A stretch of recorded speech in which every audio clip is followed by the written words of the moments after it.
Hey guys, Austin Pollock here. Today I want to talk to you a little bit about how to screen for a good tenant. So there's 2 points I want to make here, but first I just want to say a good tenant is the best asset a landlord can ever have. Just think about it, they're the catalyst of a good or a bad rental.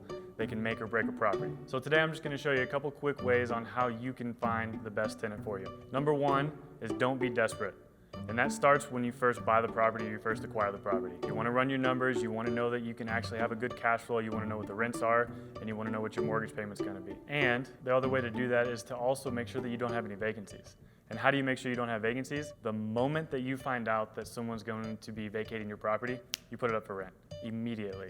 You start marketing that property so that way you can start showing it before it's ever vacant, so that way you can go from a tenant to a tenant. Once you have 2 mortgage payments that you're making and there's no income coming in, you're going to be real hungry to pull in anybody that you can find. Point number 2 is that you want to have a super detailed application. You want to find out as much information about these tenants as you can before you ever let them in your house. Now we all know that you want to screen for good credit.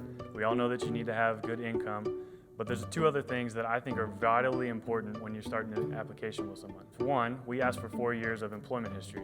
4 years might sound a bit excessive, but if you think about it, poverty starts from jumping from job to job. Someone who's not going to have a job for a few months or someone who's not reliable in that way, honestly, I feel like I'm hiring this tenant to do a job, and that's pay rent, and that's take care of the property. So I want to know that they're a good employee, and I want to talk to their employer as well. And the second part of that application that you really want to dive deep in is their rental history. You want to go back 4 years. The reason why I say 4 years is because typically when property managers ask for current rental history, they're going to talk to their current landlord that they haven't moved out yet. So you don't know what the damage is, you don't know if they ended up having 6 pets, things like that, you just don't know. So you want to talk to multiple landlords, and when you go to talk to these multiple landlords, you don't call them and say, hey, I'm calling on behalf of so-and-so, and I saw that you're their landlord.